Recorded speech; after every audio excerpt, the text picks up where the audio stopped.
Yes. Welcome back. Off the bench, Chatterbox Sports, presented by United Dairy Farmers.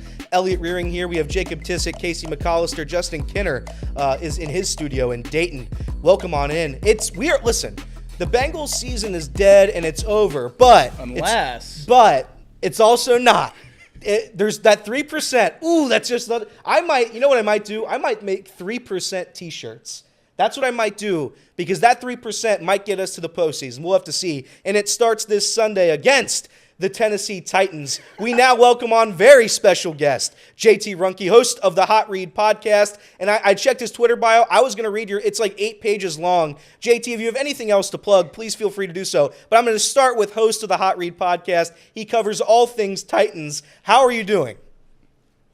I'm doing great, boys. You know, I saw it's like 3% chance for the Bengals, and if that's right. Out, it's like 13 or something. So you're saying there's a chance. Well, there's no chance for the Titans. They're eliminated. So, that's how our season's going. They're eliminated. They're eliminated. It's close. But they're still alive in the Tankathon. If they win the Tankathon, they could win it all. Yes. I think coming into this year, both teams were reeling from I don't want to say exciting seasons. The Titans, I would say weren't very good per se, but they were building on something. And you come into this year now, and we've seen what happened. Same thing with the Cincinnati Bengals. You lose Joe Burrow. You come into this year, and you still have those hopes of the Super Bowl. AFC champions, win the AFC North. That's kind of gone. That's all over now. Both these teams are kind of reeling here. But in terms of, I guess, disappointment for the good people in Nashville, what are the vibes? Are they all-time low, complete rock bottom? Where are we right now with the Titans? Well, it's hard to not say that they're at rock bottom when you only score 6 points against the Jacksonville Jaguars of all teams, right? Yeah. It's not a good vibe right now, but I think this is what we were expecting kind of for this season, right?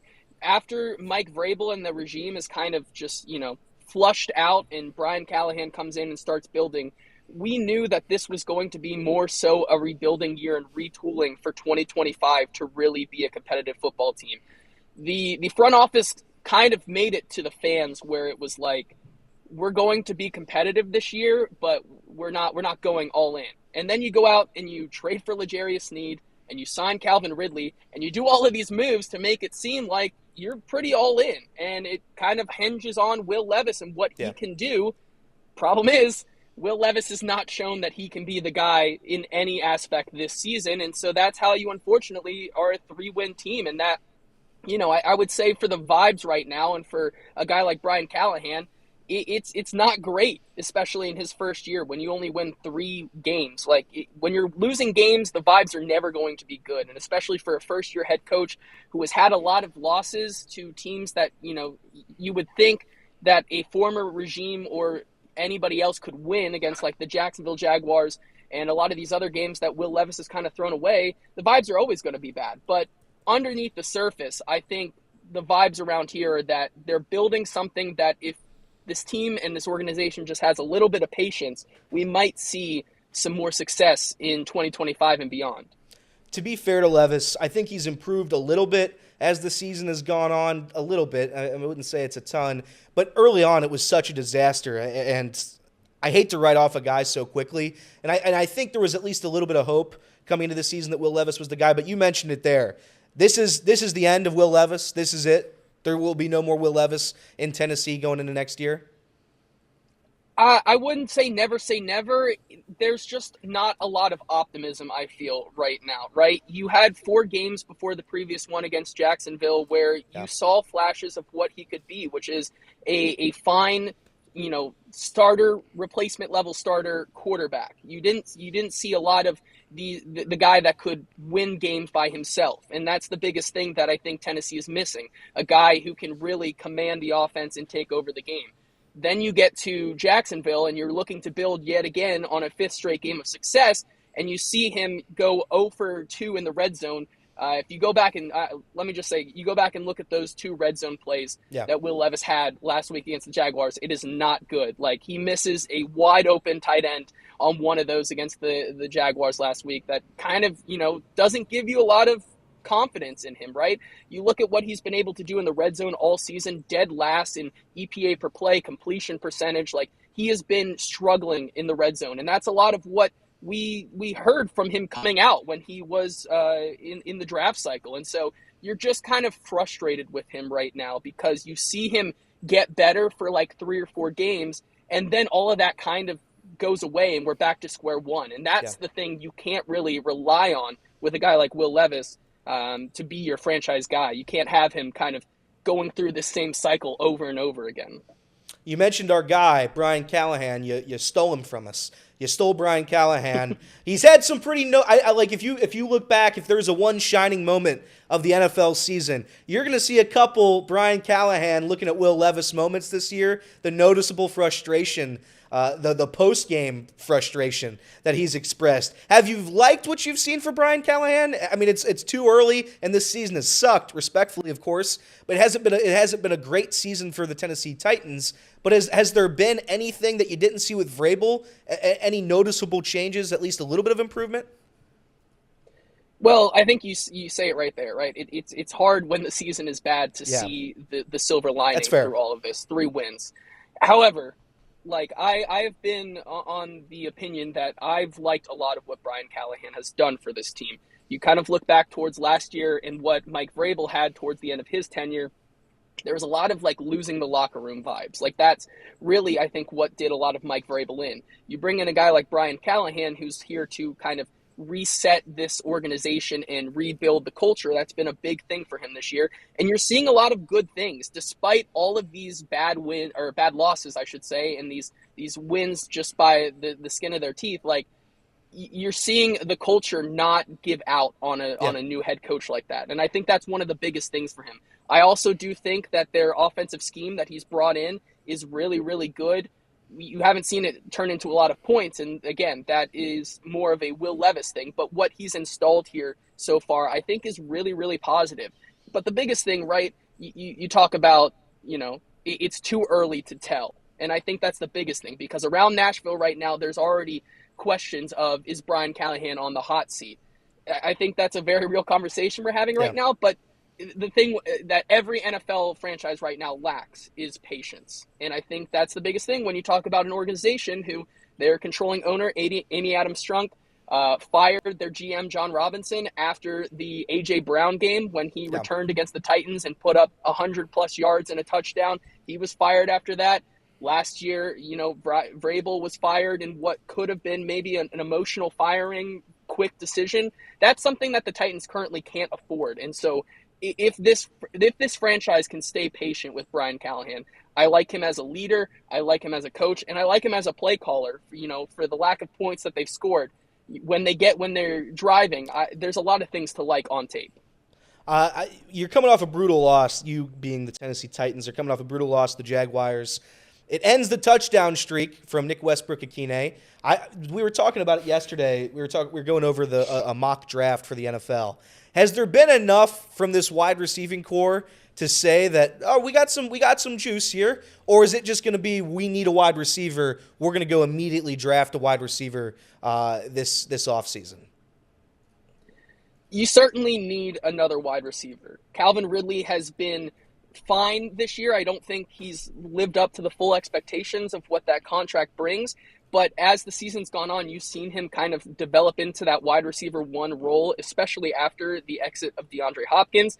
NWI coming out of nowhere. I agree with you guys. I was very sad to see him not score last week, because we've been preaching that, you put your bills on auto pay, you put your rent on auto pay. You can just put NWI anytime touchdown on auto pay, and it usually pays for itself. Unfortunately, we don't get that last week, but he also has done enough this season where I think he's worthy of a contract of 2 or 3 years, giving him some of that stability. He's been a guy who's been around here for 5 years, a former UDFA. And so, there's been a lot of talk for the last 4 years about, NWI is a nice 4th receiver for you, but he's never going to be anything else. Well, he's been more than a 4th receiver this year. And I think he's developed into a guy who can probably take over the Tyler Boyd role for this team next year. But yeah, they needed a X wide receiver, a number 1 true alpha, a young guy that they can call their own, which they haven't had since A.J. Brown. And so if you were asking me right now, if the draft was tomorrow, what the Titans need most, I'd probably put a wide receiver at number 2. They need an edge rusher badly, but they need a alpha wide receiver that they can call their own just as bad. Has the Tyler Boyd fall off been a Tyler Boyd issue, or is that a Titans offense issue? That's such a tough question, right? Like it's a hard one to figure out. I want to say it's been more of an offensive issue, but at the same time, you just see his usage continue to decrease like week by week. But you're still seeing some of those things that he was brought in to be, right? He is still that chain mover that on third down, if you need a guy to move those chains, he can be it. And we see it like once or twice a game, and I think to myself, why aren't we seeing it more? And so I that's one of the things I haven't gotten to the bottom of yet, but you see that the usage, has really dropped for him. And, he was brought in, I think, more so to be a guy that can facilitate this new Brian Callahan offense to a lot of these guys here that were already here. And so he's been more of that complementary piece, probably not, he hasn't been as involved as I think maybe a lot of people might have been, but he still has had a positive impact on this team this year. Looking at this game in particular on Sunday, Bengals versus Titans, there's no question the Bengals have the better offense in this game. There's no reason to believe the Bengals shouldn't be able to win this game. Saying that, the Bengals have struggled a little bit when it comes to a bad team that has a somewhat solid defense. I don't know what your thoughts on the Titans defense is right at this second, but who is the difference maker defensively that would be able to contain Joe Burrow? Who would that guy be, if there is any? If there's not any, but it seems like certainly on the defensive side of the ball, there's a little bit more momentum to build off of than Will Levis in the offense. Yeah, well, I mean, first of all, just looking at this game as a whole, you don't have to do too much box score scouting to realize that the Bengals should win this game, right? They average 26.5, 27 points per game. The Titans are only averaging 17 and a half or so points per game. So just by that, you look at this line on this game too, +5, I think it's at a flat 5. Like that seems a little, that seems a little light to me as well. So, it seems like this Bengals offense should be able to take care of business this week. However, if there was a guy that was going to kind of wreak havoc and take over this game on the Titans defense, it's actually going to be a tandem. I think it's Jeffrey Simmons and the rookie T'Vondre Sweat. If they can apply interior pressure on this Bengals interior offensive line, I think the defense is going to find a lot of success. Harold Landry and Arden Key on the outside have really not been able to generate pressure at all this season, and that's been one of the Titans' biggest problems. But if you get a guy like Jeffrey Simmons and T'Vondre Sweat, two guys who I think combine like 700 pounds or something on the interior of the defensive line, if you can get those guys into the backfield, you're going to find success. That's how they were able to beat the Houston Texans and upset them at home. You had a huge game out of Jeffrey Simmons and T'Vondre Sweat. They were able to get that pressure. They were able to get Joe Burrow outside, or CJ Stroud outside of the pocket, and that's what they're going to try to do with Joe Burrow. Now, the problem with that is that they have a guy in Jamar Chase who just currently seems like he's unstoppable, and right, he is. That's a whole nother conversation to have. But on the front of the defensive line, I think it's Jeffrey Simmons and T'Vondre Sweat who need to have big games if the Titans want to have any chance to stay in this one. Offensively, now, I will say Tennessee hasn't been good, but they have 2 games this season where they did put up 30. Are you excited at the possibility of them putting up 45 this week against the Bengals' disastrous defense? Do you see that? Do you see there's a little bit of a glimmer there?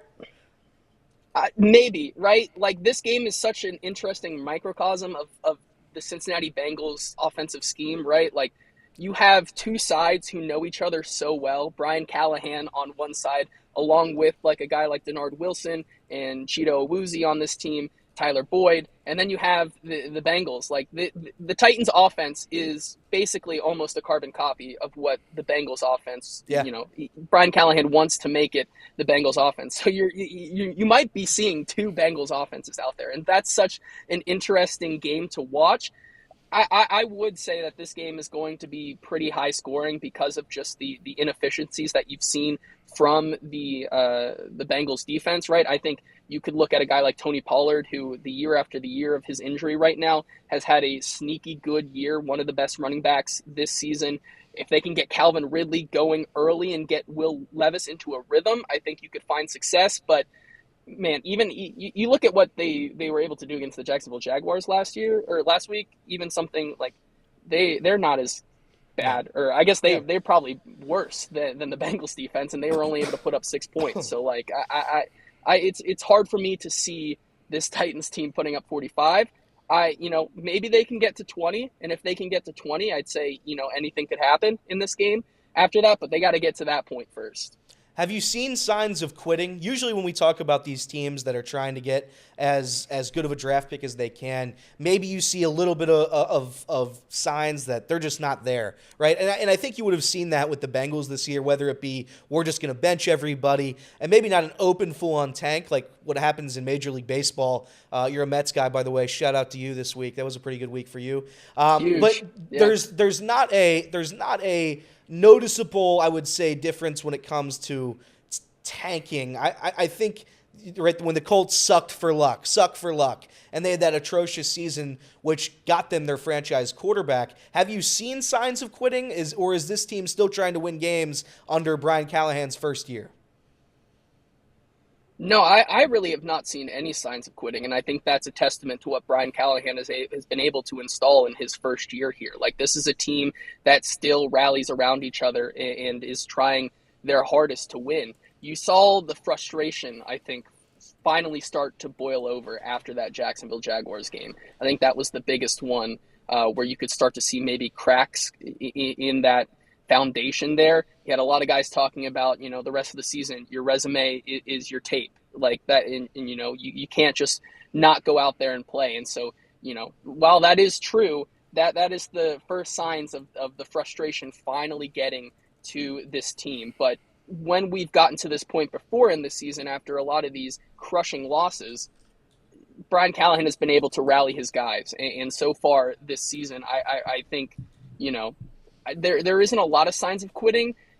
If you end the season, winless against, you have 3 more divisional games between Houston, Jacksonville, and Indianapolis again. Like, if you might be starting to see some of those towards the end if things start to, or don't get any better. Yeah. But as of right now, I haven't seen a lot of signs of quitting from this team for sure. You're waiting outside the Titans facility as we speak in your vehicle. Look at that! Now, what are you gonna? Are you watching practice today, or is this press conference? This is media stuff. What do we got going on? So it's a little bit of both. We have the offensive, defensive, and special teams coordinators today doing their media availabilities, and then we have open locker room a little bit later. So it's a little mix of both. So okay, I like that. A couple silly questions, and our chat has been picking on you this entire interview because you don't have a string in the hoodie. What's your logic for no string in the hoodie? I lost it in the washer, man. What can I say? It's like 30. It's 30 degrees out here today. I had to put it on. It's the only thing I had. My only clean hoodie that I had. So it's tough. I understand the chat. I totally fair, but what can you do sometimes? Another chat question real quick before we get to my final question. Tony Pollard, if you have to take a look at one of the bright spots this season for the offense of Tennessee, it's been Tony Pollard. What do you expect on Sunday for Tony? I would expect a pretty big game for him. Even if the Cincinnati Bengals are trying their best to stop him, he has been, like I said, one of the bright spots on this team and really underrated this season in the NFL. You talk about a guy who's on the year after the year, and the way that the Titans are going to want to stay in this game is, being able to control the clock and limit the amount of plays that Jamar Chase and Joe Burrow can just go nuclear for, right? And so how you do that is you really pound the rock. And that's something that this Titans team got away from a little bit, but you could see it finally return last week. And so I would be crazy to not say that this offense is going to run through Tony Pollard this weekend. He hasn't practiced yet, I don't believe, this week. How concerned are you at least there for Sunday?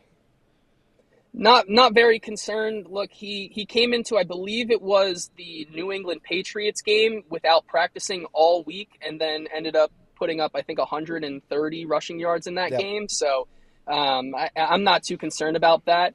If by off chance there was a reality where Tony Pollard is not able to go, I think that changes the math on this game dramatically. You know, Tyjae Spears has been a nice complimentary back, but if he has to kind of shoulder some of the load here that Tony Pollard has been able to, you might be talking about a different conversation and how this game goes. But ultimately, there's really been no indication from this team to me or anybody else here in the media that Tony Pollard's in any danger of missing this week. That's fair. Final question. I sent this to Casey. I wanted your reaction on this picture I'm going to send over right now. What are your thoughts about this? There it is. I knew it was coming. What are your thoughts about this? I was gonna say something. I love it, man. You know, I found it. This is I guess if your chat wants to know, shout out Western Hills. You know, that's right. Our Lady of Visitation, the grade school. That's where me and Elliot went to grade school, and that's us. After our performance of Seussical the Musical Junior. I'm Mr. Mayor. I forget who your character was. But, I am JoJo. I knew this was. I am JoJo, and you were my father in that. You are younger than me, and you were my father in that musical. Yes, crazy how that works. I found my DVD the other day. Did you really? In the box after moving. So yeah, I'm gonna have to pop that in one of these days and go back down memory lane. But please, shout out Busy Vikings. You're in Nashville. Take some of that musical talent. Take some of that musical talent down there, and we'll see what we can do. All right, you can do it. You can be a successful beat reporter for the Titans and also sing. You can do both. Hey, there's a lot of people on the Nashville beat right now that, you know, are men of many hats. One of our guys here on the beat, Sam Phelan, is a contestant on the finale of this season of Survivor. So how about that? You can do anything. Yeah. How about that? It's pretty crazy down here in Nashville. Well, anytime you want to invite me, please, I'd love to come. I've never been to Nashville, so anytime you got to. Yeah, we'll go. Do a rendition of whatever song we sang in that musical on Broadway in a honky tonk. We got to do it. All right, JT, we're going to let you get back to it. Have a good media day. Go ask the coach a tough question, and hopefully we'll see you soon, okay? Will do.